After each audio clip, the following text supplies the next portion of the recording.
Olá, esse é o Indúbio Procast e nessa semana a gente está recebendo aqui um convidado muito especial para tratar de um assunto que está efervescendo, que está bombando literalmente e que vai demandar aqui um bate-papo muito profundo para que possamos entender as raízes do conflito que hoje assola todo mundo entre Israel e Hamas. Mas para falar disso, estou acompanhada daquela que nunca me deixa só, Camila Ramos. Seja bem-vinda, Camila.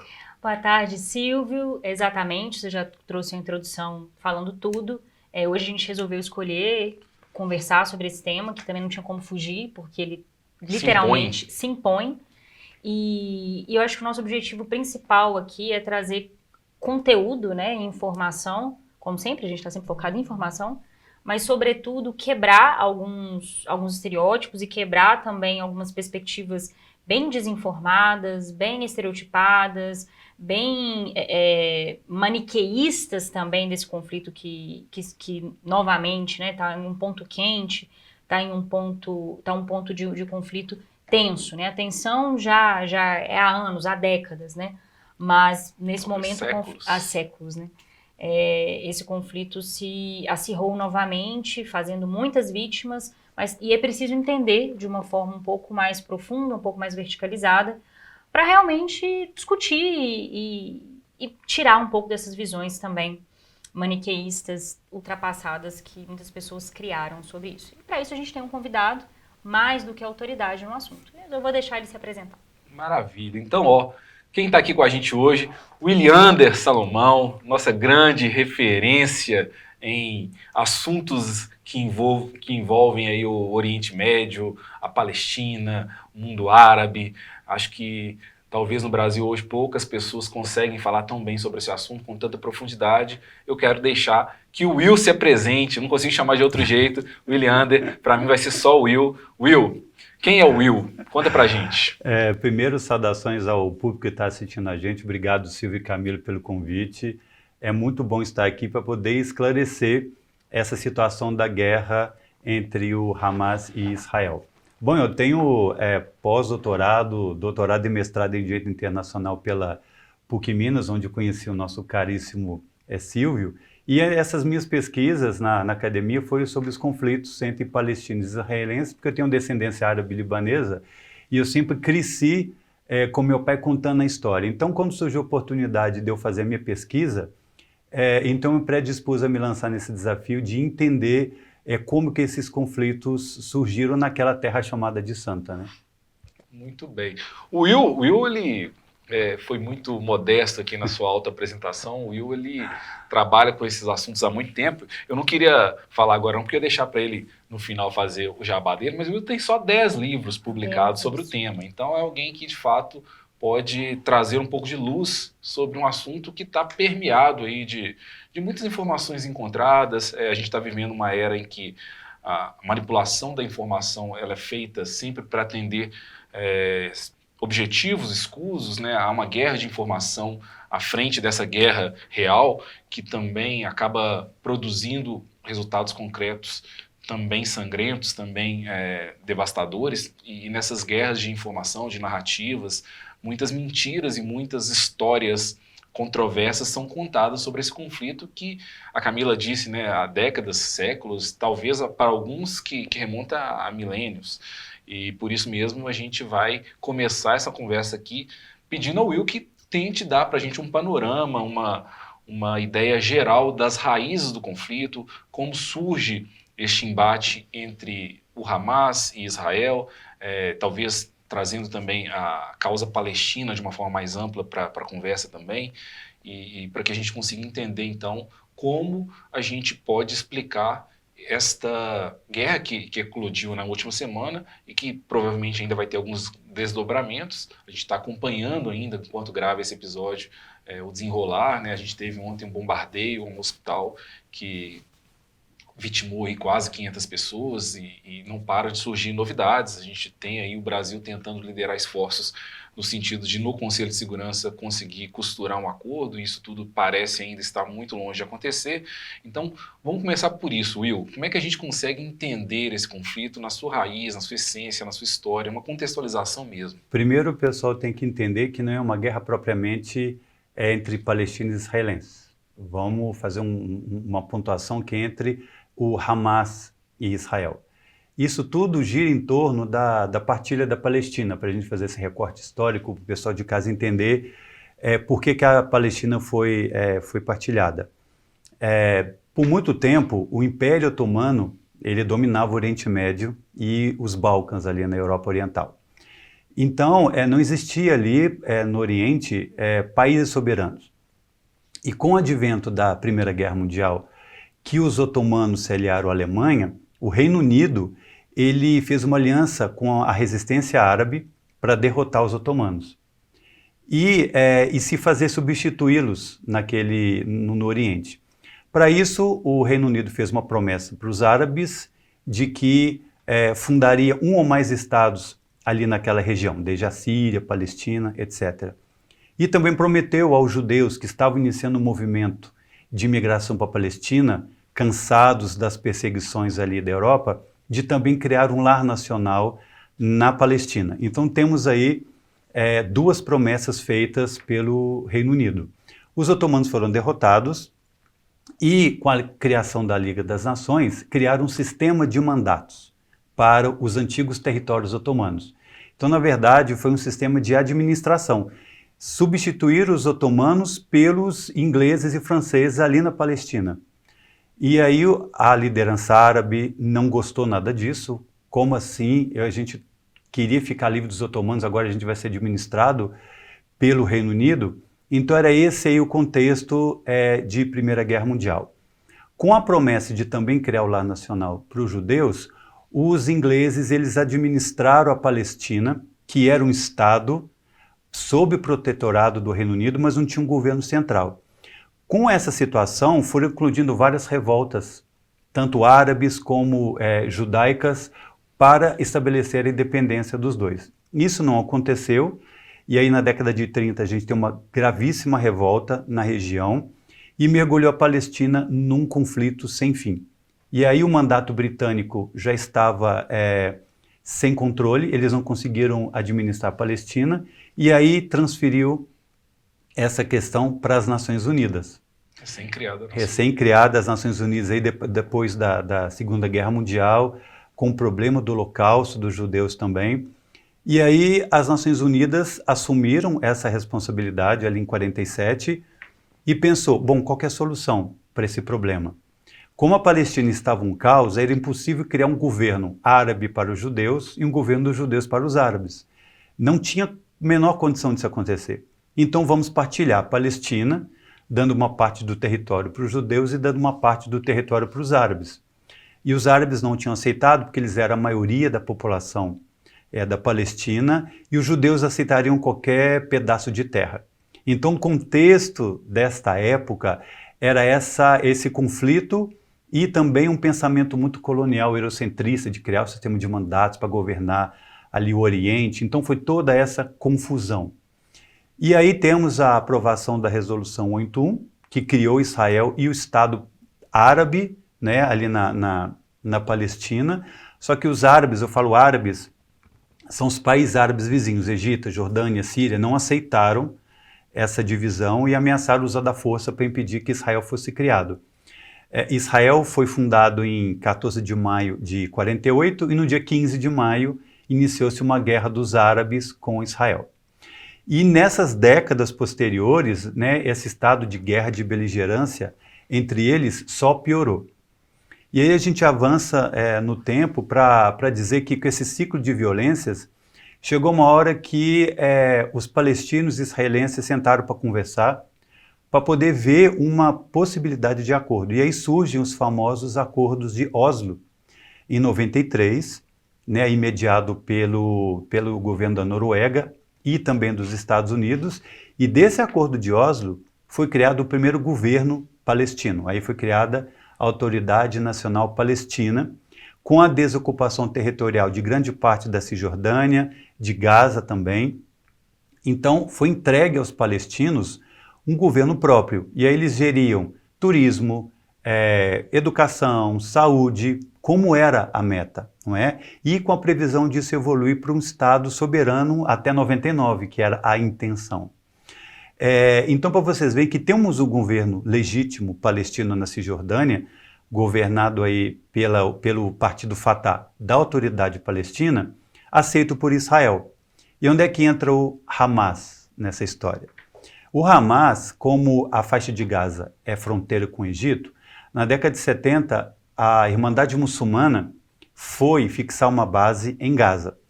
E essa Irmandade Muçulmana era opositora ao LP do Yasser Arafat, palestino. Então eles eram rivais políticos ali. E o Hamas surgiu com esse nome, né, de Hamas, Movimento de Resistência Islâmica, numa revolta dos palestinos contra a ocupação militar de Israel nos territórios em 87. Foi uma revolta que durou 4 anos, de alta violência. E o Hamas surgiu ali para lutar ao lado dos palestinos e declarar na sua fundação, né, desse movimento, a destruição de Israel e a fundação de um Estado muçulmano em toda a Palestina. Quer dizer, era um projeto diferente da Autoridade Palestina, que queria criar um Estado dentro da solução em 2 estados, dado pela ONU, ao lado de Israel. Hamas não, Hamas queria criar toda aquela região, um Estado só muçulmano, completamente diferente disso. Então o Hamas já foi considerado um grupo fundamentalista que pregava violência contra Israel e opositor da política da Autoridade Palestina. Em 2004, como forma de mais um acordo, Israel, aí mediado pelos Estados Unidos e Egito, concordaram com a Autoridade Palestina de sair da faixa de Gaza, desocupar a faixa de Gaza e tirar ali todos os colonos israelenses para que a Autoridade Palestina pudesse governar Gaza. Porque pelos acordos de Oslo, o Estado da Palestina compreenderia o território da Cisjordânia e a faixa de Gaza. E aí o exército de Israel conseguiu sair da faixa de Gaza ali em 2005 e entregou o governo da faixa de Gaza para a Autoridade Palestina. Só que o Hamas já estava ali e, como ele era um opositor da Autoridade Palestina, começou a dificultar essa administração. Qual foi a virada disso aí? Foi quando, em 2006, o Hamas disputou as primeiras eleições para o parlamento palestino. E ele ganhou a maioria das cadeiras. Isso assustou os membros da Autoridade Palestina. Primeiro que eram rivais políticos, ia ter o controle do parlamento, e eles ficaram com medo do fundamentalismo do Hamas adentrar a política palestina e causar mais conflitos com Israel. Então a Autoridade Palestina impediu o Hamas de tomar posse. Os membros do Hamas entraram em conflito ali com a Autoridade Palestina e expulsou as lideranças palestinas ali da Autoridade Palestina da faixa de Gaza e tomou Gaza para si. Criou um governo próprio do Hamas, com a filosofia e ideologia do Hamas sobre Gaza, que é a destruição de Israel e as outras questões. Então, imediatamente em 2007, Israel e Egito fecham Gaza, impõem um bloqueio terrestre, aéreo e naval sobre Gaza. Foi aí então que Gaza virou uma prisão a céu aberto com 2 milhões de pessoas governadas pelo Hamas. E a partir de 2008, o Hamas intensificou os ataques contra Israel.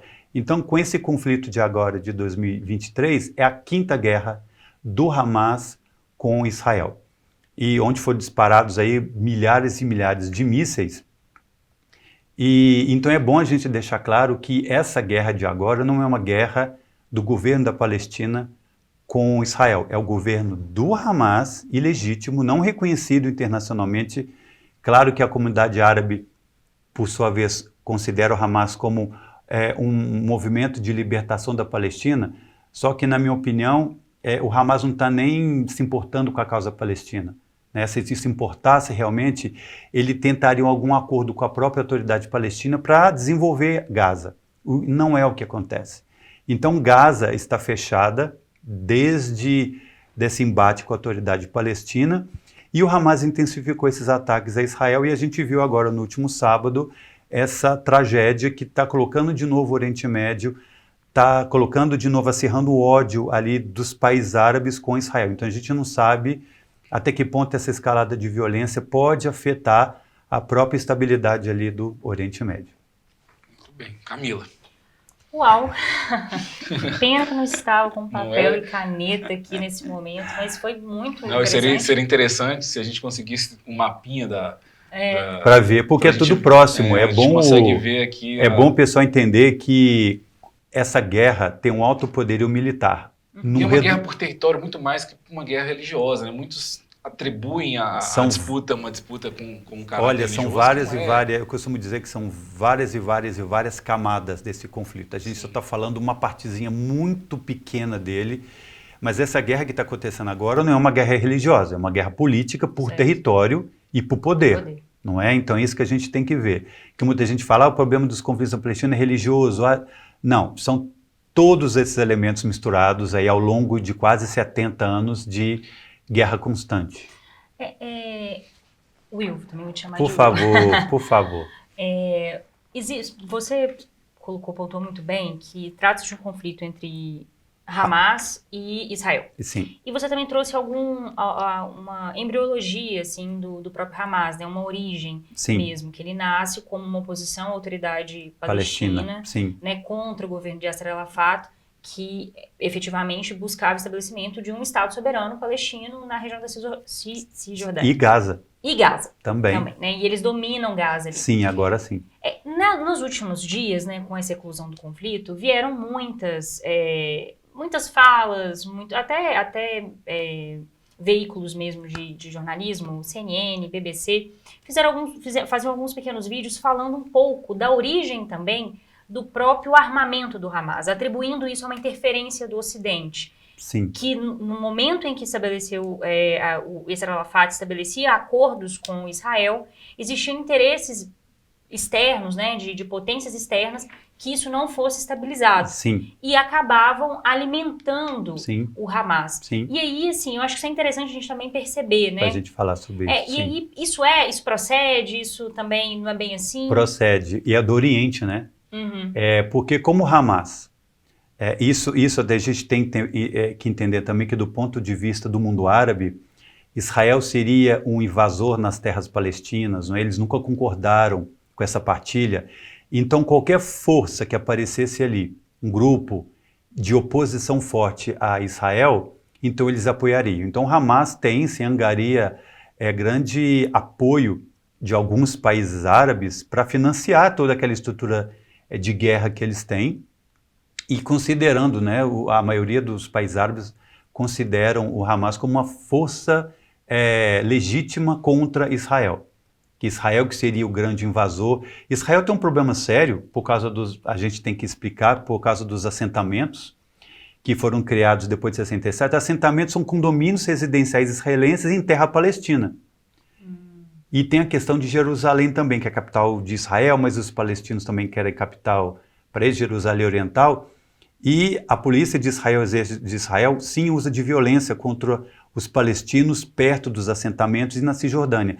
Então tem esse ciclo de violência que não acaba, que vai aumentando ainda mais o ódio e dá mais poder para o Hamas lutar contra Israel, apoiado por essa parte dessa sociedade árabe. Então é tudo uma consequência, uma violência vai gerando outra violência e o apoio só vai crescendo, como a gente está vendo agora. É uma loucura. É difícil imaginar um prognóstico que, pelo menos a curto prazo, consiga, por fim... Acho que até aquela saída que a ONU tentou estabelecer em 48 já não é algo mais viável, né? A criação de 2 estados, pelo menos no curto prazo, não parece ser com essa relevância que o Hamas consegue alcançar e com essa proposta que está na essência do próprio Hamas, da ausência de Israel, né, da negação da possibilidade de Israel, é difícil imaginar a construção dessa Estado do Hamas, do Estado palestino pelo Hamas. Com o Hamas, é impossível, a não ser que o Hamas efetivamente seja derrotado. Isso. E aí é bom a gente sempre fazer esse recorte, né, do Hamas para os palestinos.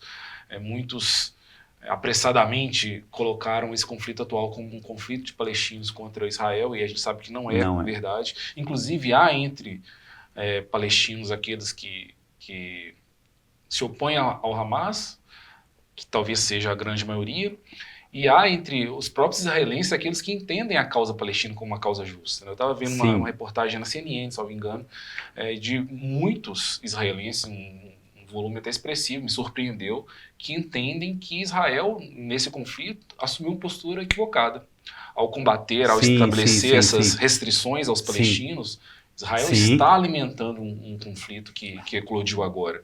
Então, dentro mesmo do público, do povo judeu, não há uma unanimidade a respeito desse proceder. É muito importante você falar isso, porque quando eu tive em Israel, durante a pesquisa de mestrado, eu fiquei sabendo que existem uma grande instituições pacíficas que unem palestinos, os árabes com cidadania israelense, com os próprios israelenses, como escolas que admitem crianças palestinas, crianças judaicas.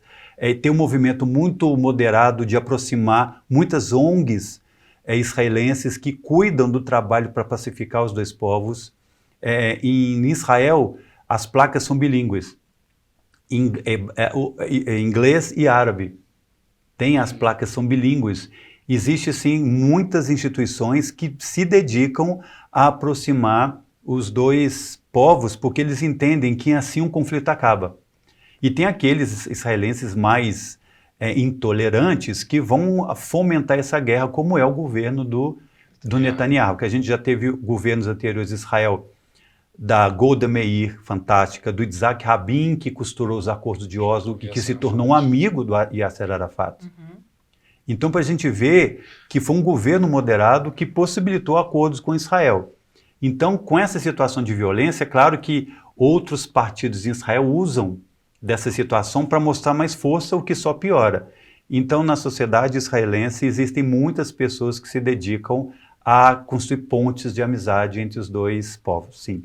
E você citou algo importante, que eu até, quando você falou, me lembrei de pontuar. Nós tivemos também uma guinada nos últimos tempos de Israel, da política israelense interna, por uma guinada mais autoritária e mais fundamentalista, se eu não estiver enganado. Sim. Você me corrige. E isso influencia muito a postura agora da reação israelense, né, e da reação e da ação. Exatamente. A partir disso, e também do que incita do próprio Hamas, que já é um grupo extremista, né, já é uma política... Que não quer o diálogo, né? Exatamente. Então, tivemos também essa guinada e vínhamos falando disso, né, os grupos, a academia vem falando já nos últimos anos, Israel vem guinando também, não só na política parlamentar e também executiva, mas também nós tivemos algumas guinadas no judiciário de Israel. Teve, porque percebam, essa guerra que aconteceu foi no meio de meses, desde fevereiro, protestos em Israel contra o governo do Netanyahu. Por quê? Porque o Netanyahu, que é um governo ultraconservador de direita, então ele propôs uma reforma no judiciário. Qual que é a reforma que teve agora aprovada pelo parlamento?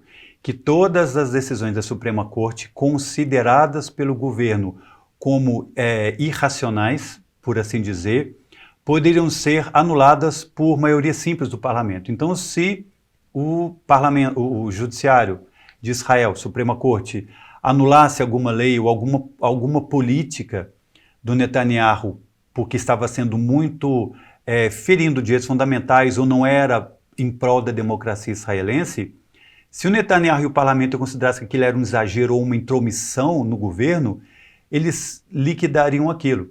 E isso, a grande maioria de israelenses protestaram dizendo que era o fim da democracia israelense. Então, existem milhares e milhares de pessoas que se reuniam toda semana, protestos violentos, até mesmo reservistas das Forças de Defesa de Israel ameaçaram abandonar os seus postos se essa reforma passasse.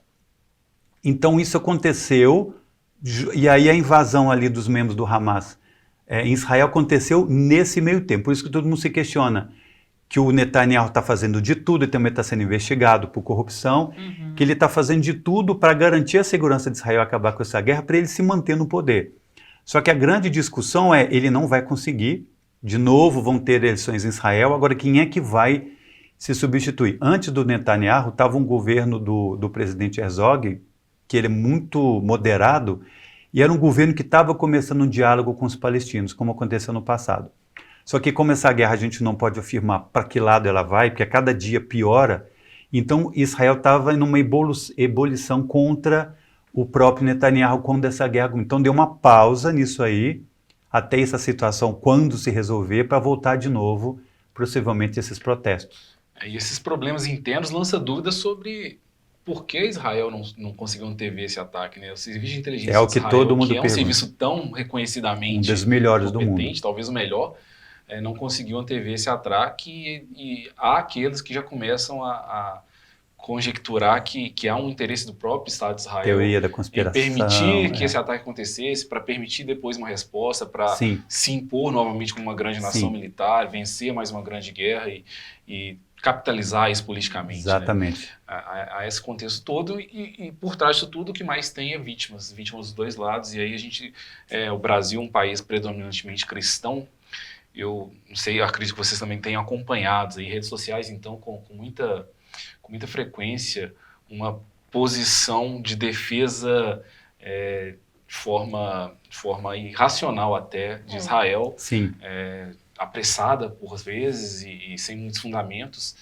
Orem por Israel, vamos nos vincular ao Estado de Israel, muito por conta de uma confusão, e aí talvez a gente possa até falar sobre isso aqui, que algumas pessoas fazem do povo de Israel bíblico com o Estado de Israel, que não é a mesma coisa necessariamente, né?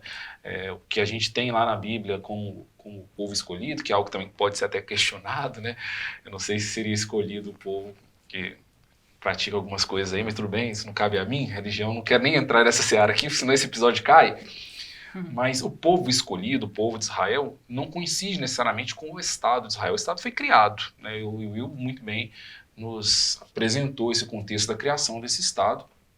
E por conta do nome, talvez, muita gente acha que eu estou assumindo postura do meu Deus ao defender Israel, e talvez não seja bem assim, porque do lado dos palestinos tem ali um conjunto predominante de inocentes que não tem nenhuma vinculação com o Hamas, que não querem a guerra, que estão sofrendo com a guerra, da mesma forma como os israelenses também estão. Né? Tem inocentes dos dois lados. É claro que o ataque do Hamas, e o Hamas sim é um inimigo a ser combatido, o terrorismo, seja ele de Estado, seja ele por um grupo extremado, tem que ser combatido. A postura do Hamas não se justifica. A técnica, as táticas, né, utilizadas pelo Hamas para tentar colocar a sua causa em evidência são cruéis: sequestros, estupros, assassinatos, inclusive de crianças. Então, não há argumento possível que permita fazer a defesa do que Hamas fez no início dos conflitos. O que não significa dizer que automaticamente a gente tem que assumir que Israel é o mocinho dessa história.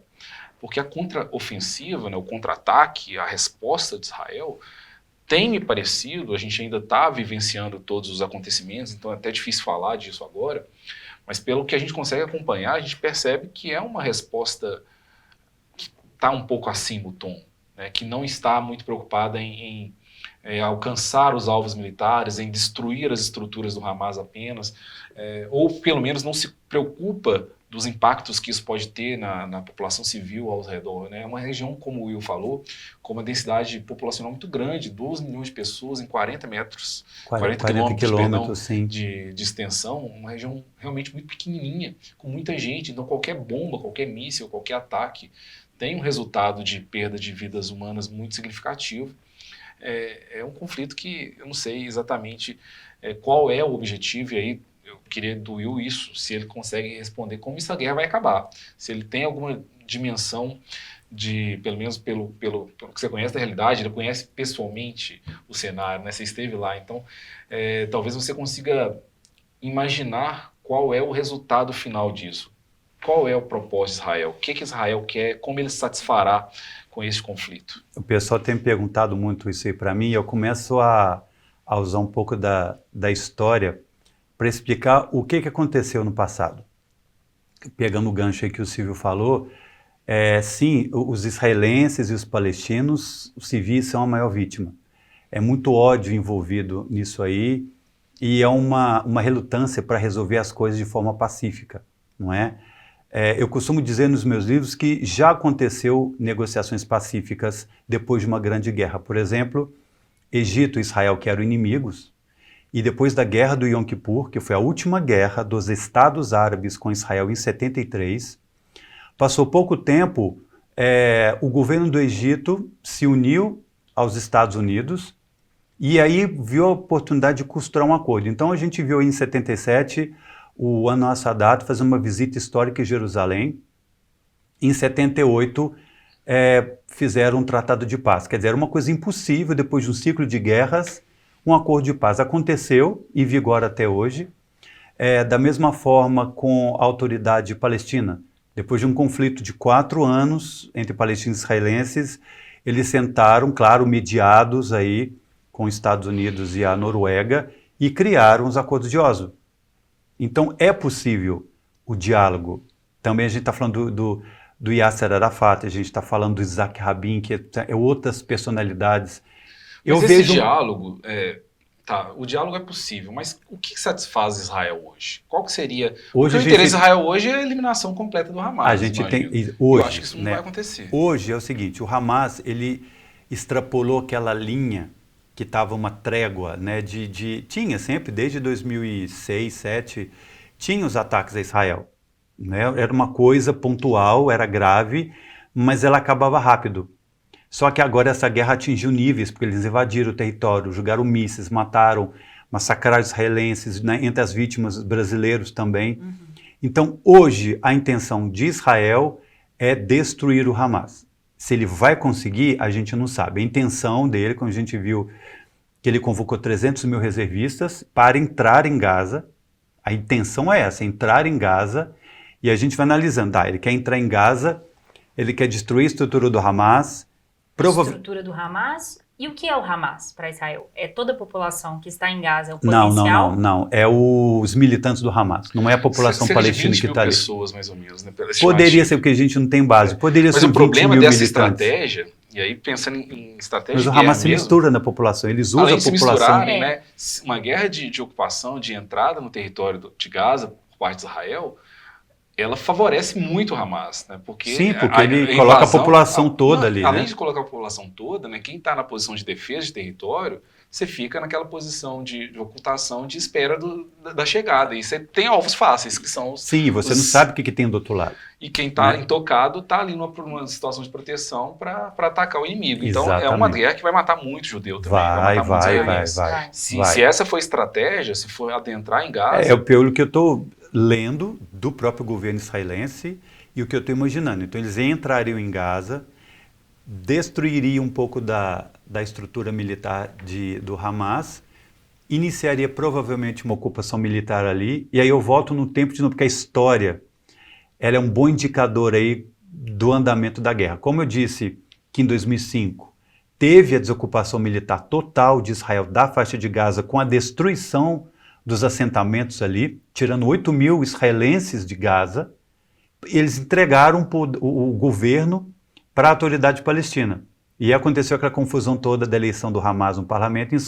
Então, isso já aconteceu. Se vai acontecer, isso é uma posição minha, que se isso acontecer, Israel inevitavelmente vai ter que chamar a autoridade palestina para ser aliada mesmo, até mesmo fazer um contraponto com o Hamas para ajudar a população palestina de Gaza a se desenvolver até certo ponto. Então eu, Ilhander, acho que seria viável Israel fazer uma parceria muito substancial com a autoridade palestina para afastar a influência do Hamas nos palestinos que estão em Gaza. Talvez uma ideia seria...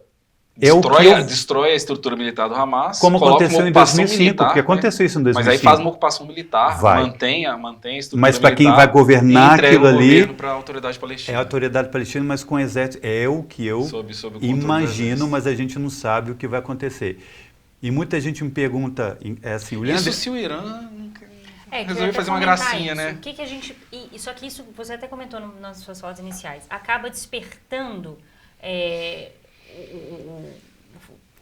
os ânimos, né? A participação de outros estados aí no conflito, que não é só em termos palestino-israelense. Por quê? Esse conflito palestino-israelense levou definitivamente o caos ali para aquela região, inclusive nascimento de grupos fundamentalistas. Com a guerra civil libanesa, ali em 75, onde, a pedido dos cristãos libaneses, Israel ajudaram ali a combater, Israel também arrasou ali Beirute e tal, e aí o Hezbollah foi criado para fazer uma defesa do território libanês ao sul contra Israel. E por sua vez, que o Hamas, o Hezbollah é xiita, Então o Irã automaticamente começou a muni-los de munição e ajuda militar e financeira, que acabou sendo para o Hamas, que o Hamas é sunita, não é xiita.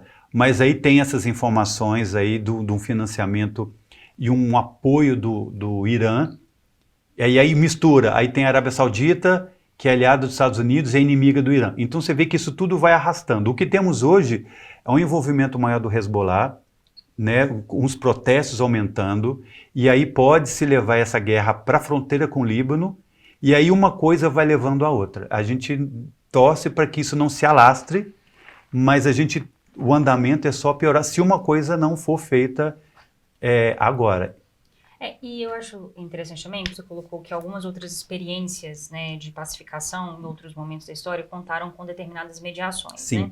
E aí agora, recentemente, quer dizer, ontem, né, hoje de manhã, o Brasil atualmente ele é o presidente do Conselho de Segurança, né, das Nações Unidas, e a diplomacia brasileira depositou muitos esforços, né, empenhou muitos esforços para conseguir criar uma resolução, uma declaração ali para criar um corredor humanitário, principalmente para tirar as pessoas ali daquela faixa de Gaza.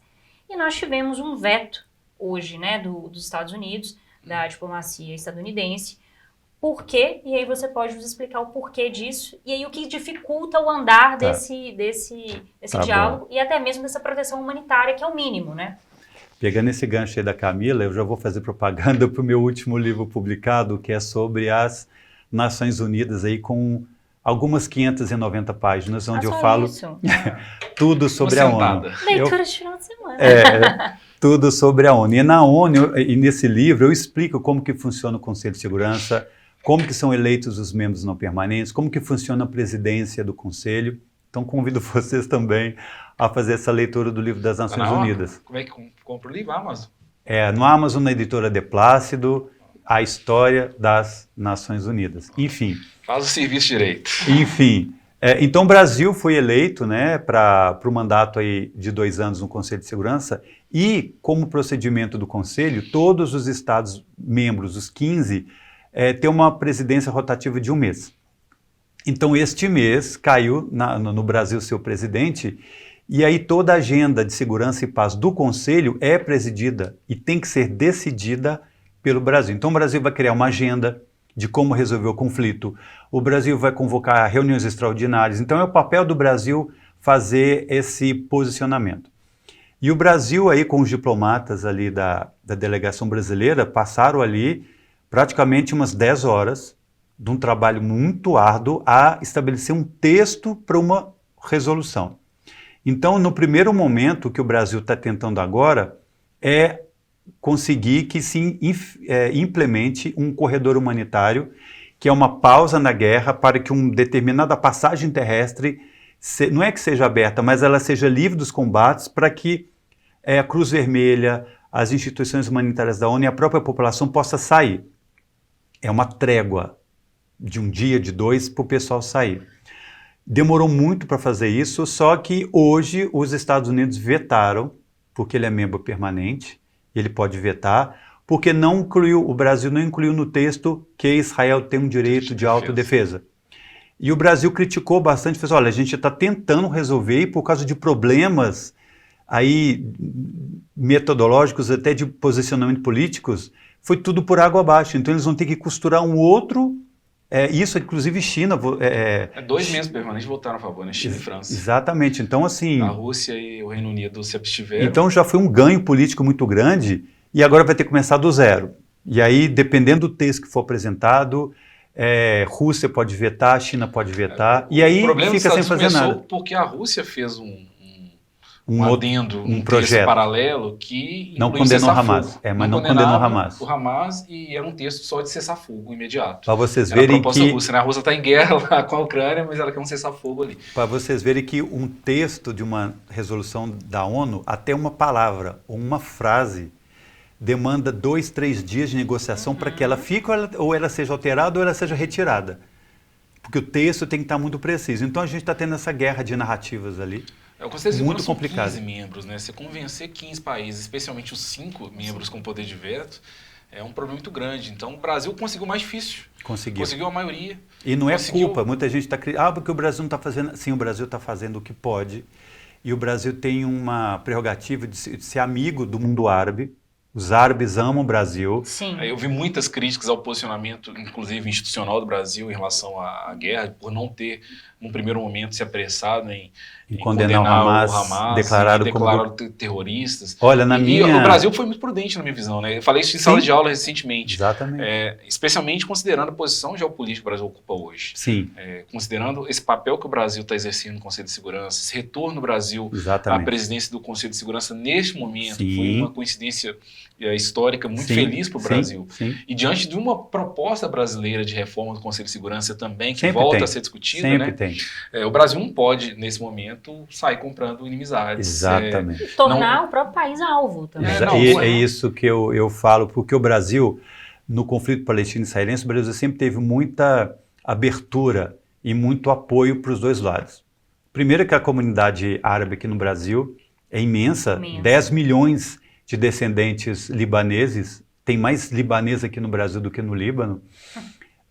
Os judeus aqui no Brasil também encontraram um ambiente pacífico para conviverem. A divisão da Palestina aconteceu na presidência do Oswaldo Aranha. Ele era o presidente da Assembleia Geral naquela época. E o Brasil sempre foi um parceiro dos dois lados. Tem uma rua em Ramallah, na Palestina, que chama Brasil.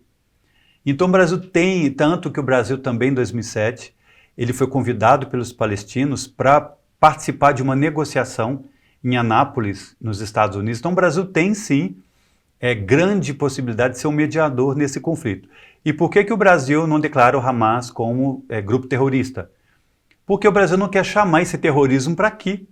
O Brasil não quer puxar esse extremismo do Hamas para a gente.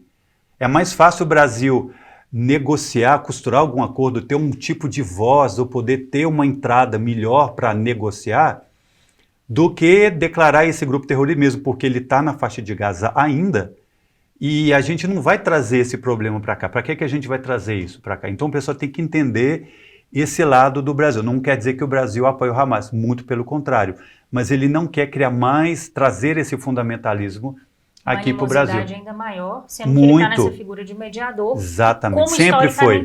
Sempre foi. E esse é que a gente até está falando, né? Os momentos históricos em que Israel e Palestina e região contaram com líderes moderados, eles avançaram na negociação e pacificação. É isso que a história nos ensina. Então não adianta acirrar e assumir papéis extremados de bravatas. Exatamente, até mesmo. Que só piora e ainda coloca você no alvo e perde essa amizade. A gente está vendo, né, o que o ódio, a falta de diálogo está provocando nesse exato momento. Para que tanto ódio? Sim. Para que já não está bom, já não está de bom tema, né? Essa violência que dura, para que você quer tanta matança, forçar uma parte a se render? Senta e conversa, é mais fácil.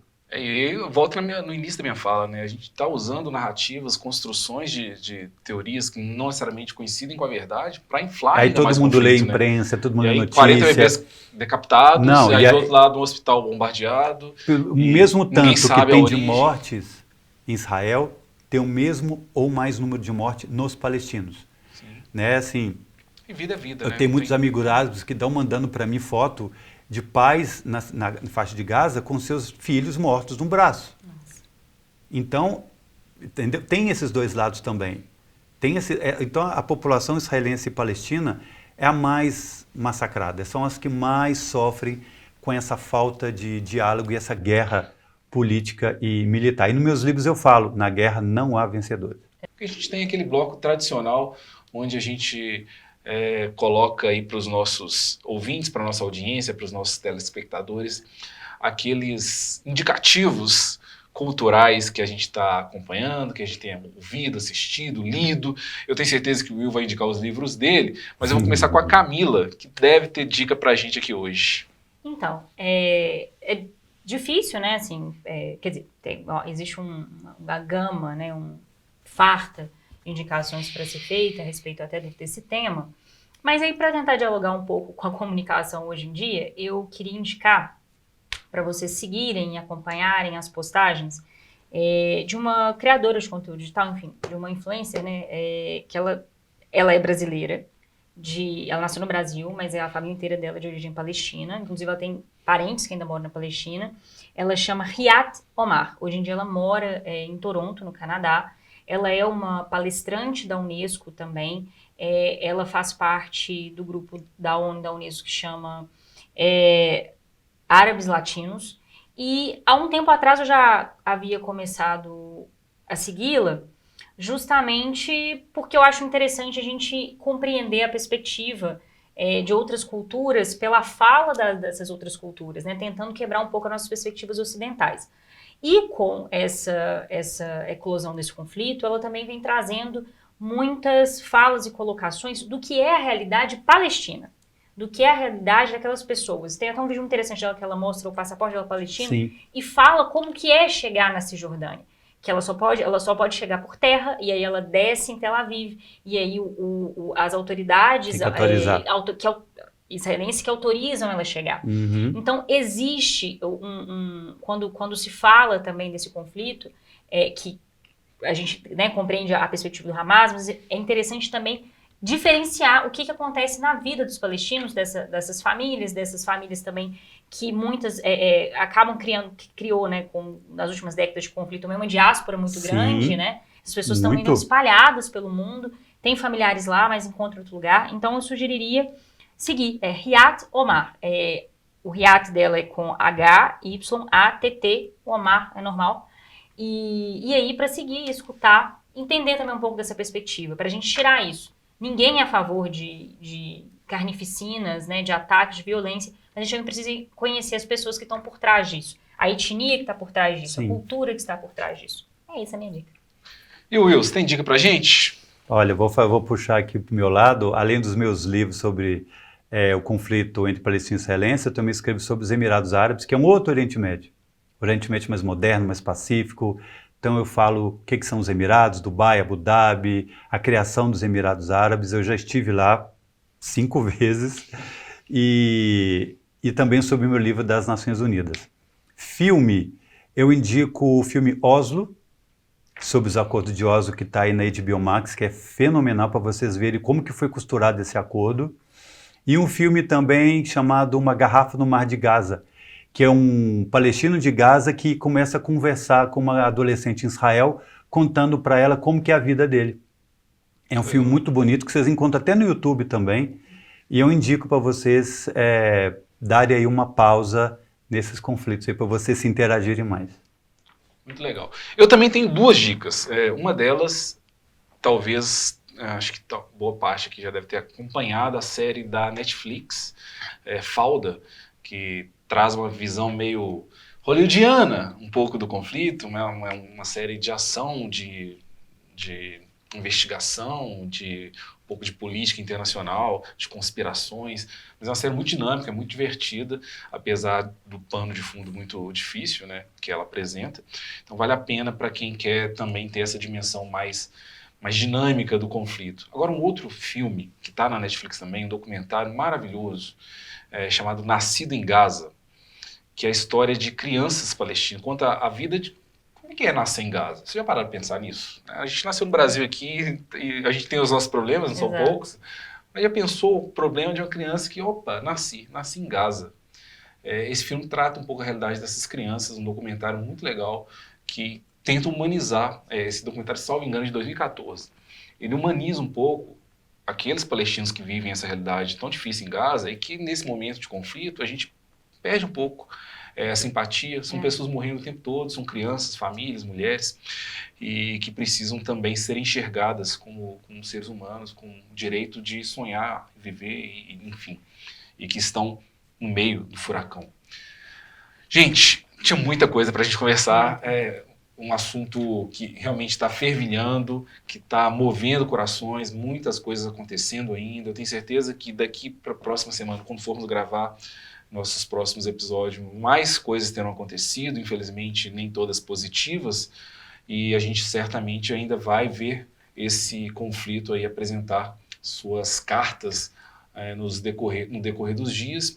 Mas acho que hoje a gente conseguiu pelo menos trazer aqui para a nossa audiência, né, Camila, uma visão um pouco mais técnica do que está acontecendo, das raízes do conflito, para que a gente consiga também ter uma posição mais crítica, né? Entender que, de fato, há uma guerra travada entre um grupo terrorista e um Estado que está trazendo consequências para pessoas reais que precisam efetivamente terem uma resposta, e a sociedade internacional precisa se comprometer com isso. O Brasil, portanto, com esse papel que ele está se propondo a assumir, ele traz para si uma carga de relevância ainda maior do que aquela que já tínhamos, e a gente ainda vai ver muitos desdobramentos. Eu espero que talvez na semana que vem a gente já tenha aí uma resolução do Conselho de Segurança para a gente tentar ter uma luz nesse fim do túnel.